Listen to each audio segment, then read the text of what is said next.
Joseph Lyle Menéndez, nacido el 10 de enero de 1968, y Eric Galek Menéndez, nacido el 27 de noviembre de 1970, crecieron en una mansión de estilo mediterráneo en Beverly Hills de $5 millones que alguna vez alquiló Elton John. No querían nada, pero no cumplieron con las expectativas de su padre. José había sido descrito como extremadamente controlador y exigente con sus hijos, a veces manteniéndolos en niveles imposiblemente altos. Kitty sufría de depresión, alcoholismo y drogadicción.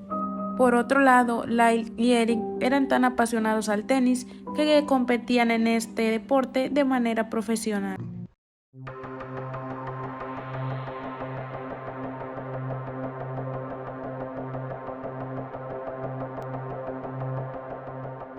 Hola a todos y bienvenidos una vez más a mi canal. Esta vez les estaré presentando el crimen a Menéndez y su esposa. Analizamos cómo fue este crimen, el terrible proceso que lo siguió y las incógnitas que hay y que han vuelto a abrirse sobre este.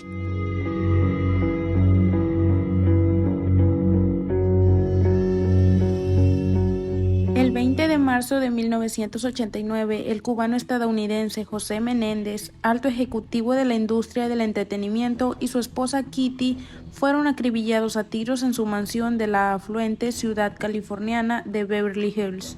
Sus dos hijos, Eric y Lyle, que tenían entonces 18 y 21 años, llamaron al día siguiente a la policía. Aseguraron que habían encontrado muertos a sus padres al llegar a casa. Eric Menéndez cometió un error que finalmente sería decisivo en el caso. Le confesó a su psicólogo, el doctor Jerome Ociel, cómo él y su hermano asesinaron a sus padres. El testimonio del menor de los hermanos se filtró y llegó a manos de las autoridades. Pero ahora hablemos un poco más de la escena del crimen. El padre recibió 6 disparos, mientras la madre 10. Estos con una escopeta que ellos habían comprado días antes del ataque. Fue la noche del 20 de agosto de 1989, el día que los hermanos vieron a sus padres por última vez. Según su primer relato, volvieron de ver una película en el cine y en su lujoso hogar de Beverly Hills, California, hallaron los cuerpos sin vida de José y Kitty frente a la televisión del living de la mansión donde solían disfrutar del momento de ocio. Ante esta espeluznante escena, no dudaron en dar aviso a la policía. Siguieron las instrucciones del personal y abandonaron la propiedad. Por si él o los asesinos seguían allí, nunca sospecharon de ellos. Con el comienzo de la investigación, los hermanos realizaron numerosas ceremonias religiosas para despedirse de sus padres, en compañía con sus seres queridos. Nadie podía creer que la pareja hubiera sido blanco de los asesinatos.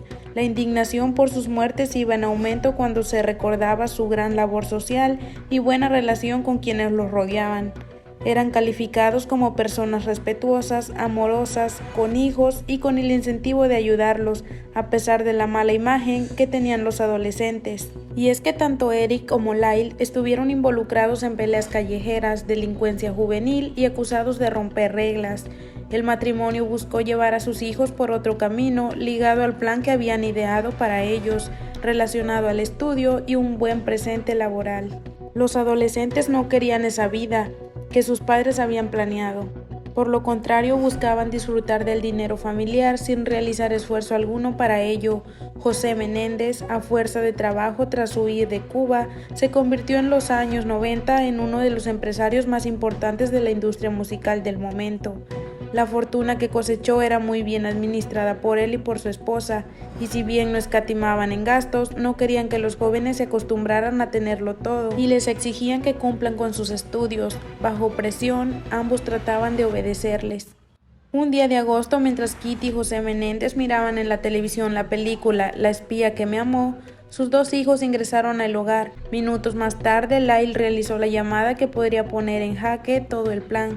Se comunicó al 911 y, aparentemente devastado, denunció haber hallado los cuerpos de sus padres. Por orden policial, los jóvenes abandonaron el lugar y esperaron a los efectivos policiales. Una vez que estos terminaron su trabajo en el lugar, los hermanos creyeron que su plan había salido exitoso. Las sospechas no apuntaban a ellos, por lo que no fueron sometidos a las pruebas científicas como involucrados. Los días continuaron entre llantos fingidos, despedidas y declaraciones policiales. Los vecinos y familia coincidieron en la principal teoría de un intento de robo, lo que libraba a los verdaderos asesinos. Sin embargo, pocos son los crímenes perfectos, y si bien las acciones salieron como lo planearon, algo sí falló. Desde la muerte de sus padres, los hermanos hacían terapia para atravesar el duro momento, que a los ojos ajenos era lo peor que podía sucederles. Jerome Osiel atendía a los dos hermanos y luego de 2 meses, Eric no pudo continuar con la mentira y le confesó los crímenes. Ante esto, el mayor de los hermanos amenazó al psicólogo. El miedo y su cuestionamiento profesional llevaron a Osiel a contarle sobre el parricidio a su secretaria, quien era su amante. Posteriormente terminaron su relación amorosa y ella se presentó ante la justicia para declarar la información que guardaba. Allí comenzó lo que para los hermanos fue el fin de su secreto. La conmoción fue el principal ingrediente de esta historia que caló hondo en la alta sociedad de los Estados Unidos. El caso se volvió aún más de interés general. Por ello, los 2 juicios que enfrentaron los Menéndez durante 1993 y 1996 fueron televisados. La primera vez frente al tribunal, los acusados en medio de un desgarrador testimonio relataron los abusos sexuales, físicos y mentales que habrían sufrido por parte de su padre desde que estos eran pequeños, mientras que señalaron a su madre como cómplice de esto. Ante ese relato fueron sometidos a un perito psicológico y psiquiátrico para determinar la veracidad de sus palabras, las cuales fueron desestimadas luego de las conclusiones de los profesionales. Eric y Lyle reconocieron frente al jurado haber asesinado a sus progenitores, pero alegaron que lo habían hecho en defensa propia, por los supuestos abusos psicológicos, físicos y sexuales a los que les sometía su padre. Los hermanos relataron escalofriantes detalles sobre los supuestos golpes y violaciones de José Menéndez, y también alegaron que éste los tenía amenazados de muerte para que no contaran lo que estaba sucediendo. Por su parte, la fiscalía basó su acusación en que los hermanos cometieron el asesinato de forma fría y premeditada para heredar el patrimonio de sus padres, estimado en $14 millones.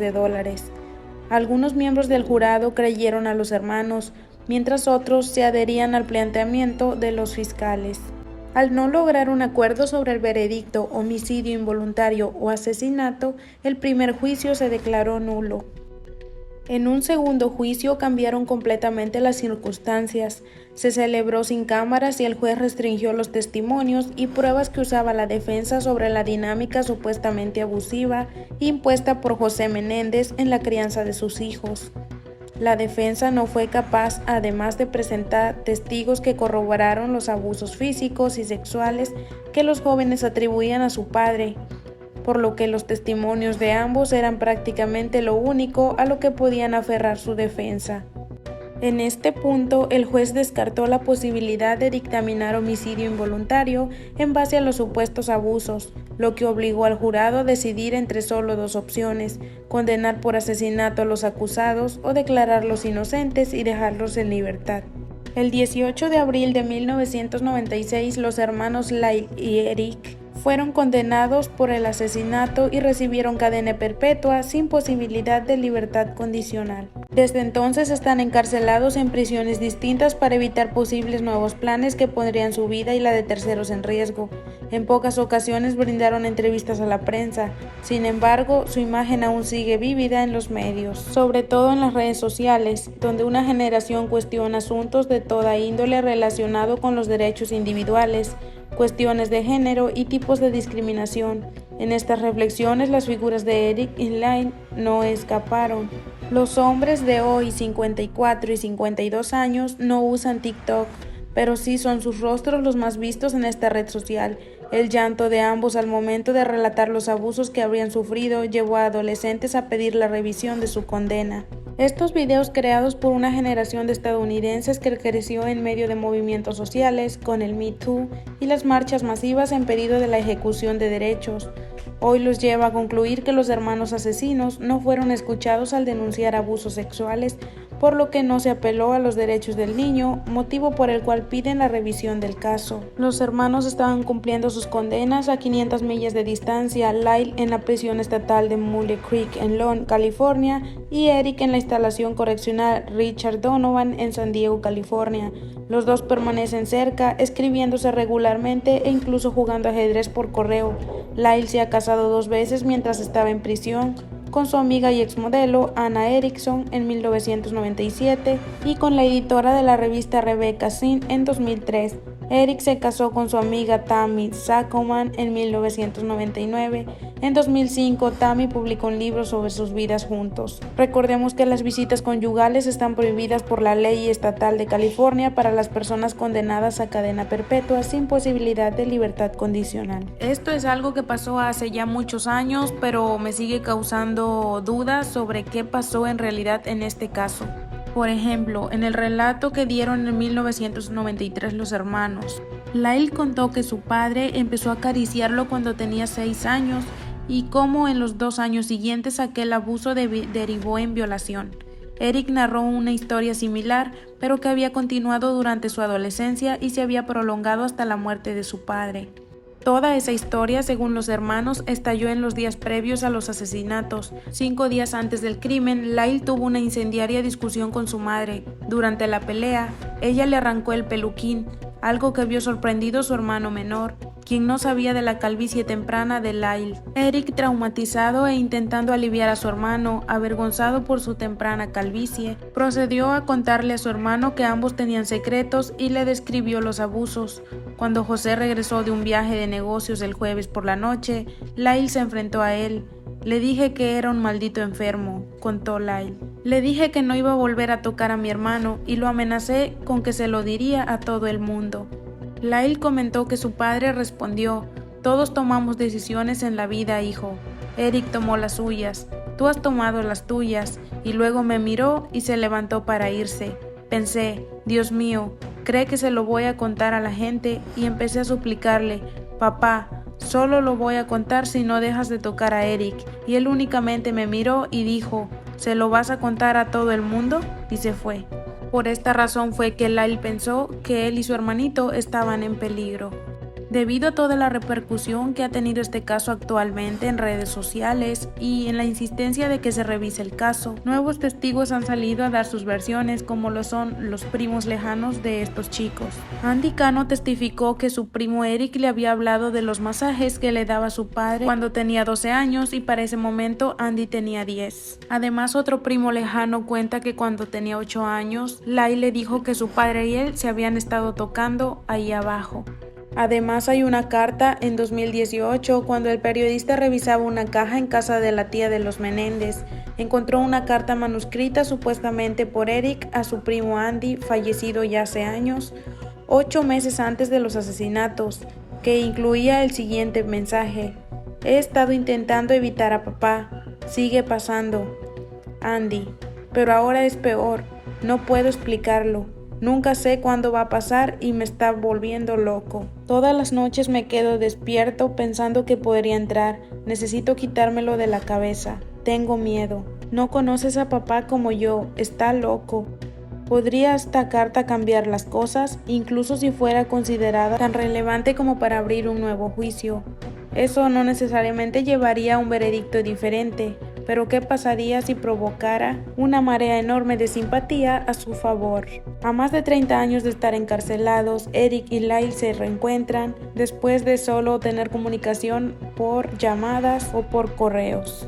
Aunque no se hacen ilusiones a corto plazo, los hermanos agradecen su fama en las redes sociales. Ahí están los futuros abogados, legisladores y políticos, así que aprecio su comprensión, porque dentro de 10 o 15 años ellos tendrán el poder y la capacidad para cambiar las leyes, aseguraron los hermanos. Al día de hoy, Eric y Lyle comparten celda. Siempre hemos estado muy unidos como hermanos. Algunos hermanos lo están, otros no. Al haber tenido la infancia caótica que tuvimos y aterradora, nos unimos muy pronto y nunca nos soltamos. Y bueno, esto ha sido el caso del día de hoy, el caso de los hermanos Menéndez. Me gustaría saber su opinión en los comentarios conforme a todo lo que les acabo de contar. Yo la verdad sí les creo a ellos, sí creo que fueron abusados, pero no se hicieron las pruebas pertinentes en su momento y pues fueron declarados culpables antes de investigar más a fondo. Aunque tampoco los justifico porque esta acción llegó demasiado lejos y para nada es justificable lo que hicieron. Aunque recordemos el testimonio de Roy Rosselló, de que formaba parte de la agrupación Menudo. Recuerdan sobre esta agrupación puertorriqueña que fue muy famosa en 1980-1990. Aunque esta no es la primera vez que Roy, ex integrante de Menudo, hablaba de abuso sexual del que fue víctima cuando era tan solo un niño, pero tal parece que ahora ha revelado otro nombre de otro personaje, pues únicamente él había hablado públicamente de los actos que Edgardo Díaz cometió en su contra, pero en la actualidad ha revelado que José Menéndez, un afamado ejecutivo musical, lo violó y lo abusó sexualmente en varias ocasiones, lo que confirmaría la teoría de los hermanitos Menéndez. Pero eso, amigos, ya se los dejo al pensamiento de cada quien y pues este caso cada persona lo ve desde una perspectiva diferente. Y bueno, amigos, aquí en pantalla les estaré dejando mis redes sociales por si gustan seguirme también por allá y así tener un mayor contacto conmigo.